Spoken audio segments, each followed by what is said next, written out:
మాది వినుకోండి అండి, 1వ వార్డు. 1వ వార్డులో మాకు ఇల్లు వచ్చింది. ఇక్కడ మోడీ కాలనీలో ఇల్లు వచ్చింది. ఇల్లు వస్తే ఆ ఇల్లు కట్టుకొని ఇక్కడనే ఉంటున్నాం 2 సంవత్సరాల నుంచి. నీళ్ళు లేవు.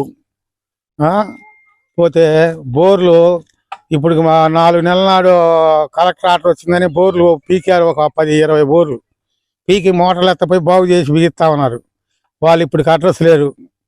ఇక్కడ మెయిన్ పిల్లలకు స్కూల్ లేవు.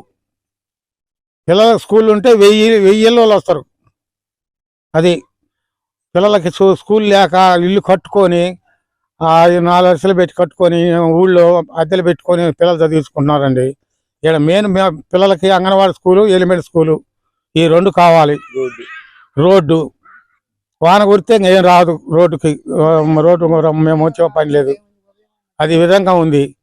దాన్ని బట్టి దయచేసి మీరు ప్రభుత్వం వాళ్ళు చర్య తీసుకొని మాకు కాలనీ ఇచ్చినందుకు కొండైనా ఏదైనా మాకు సౌకర్యం ఉంది కాబట్టి మీరు ఆ సౌకర్యం చేస్తే మాకు ఈ సౌకర్యాలు ఉంటాయి. అది నీళ్లు కూడా లేవు సార్. 2 కిలోమీటర్లు పోయి తెచ్చుకోవాలా మేము. రోడ్డు వసతి కూడా లేదు. నీళ్లు లేక, రోడ్డు లేక, వాన పడితే అసలు నడవటానికి కూడా లేదు. ఇక్కడ అంత ఇబ్బందిగా ఉంది. ఇక్కడ ఈటానికేమి ఇచ్చారు ఉంటా ఎట్లా వెళ్ళకనా దారికి పోవటానికి దారి లేదు. సరిగా నీళ్లు అవసరం లేదు. ముందు నువ్వు కరెంట్ వేయించి ఏం లాభము? కరెంట్ ఉందంటే ఉంది. ఇదేనికి అసలు మనుషులు ఎట్లా రావాలా, ఎట్లా పోవాలా? ఊళ్ళో పోవాలంటే 200 ఛార్జ్ అయ్యిద్ది. రాను పోనే 100 రూపాయలు అవుతున్నాయి. ఏ లెక్కన పోవాలా మేము, ఏ లెక్కన రావాలా? ఎట్లా ఉండాలి అసలు ఇక్కడ? అది ఎన్ని ఇల్లు కట్టారా మేడం? ఎన్ని ఇల్లు ఎందుకు లేవు? 2 ఇల్లు కట్టుకున్నా. 3-4 వేల ఇల్లు ఉన్నాయి.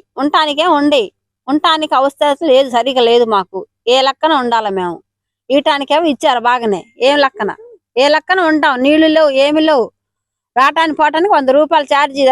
ఊళ్ళోకి పోవాలంటే 100 రూపాయలు ఛార్జ్. అది రావట్లేదు ఆటో వాళ్ళు కూడా.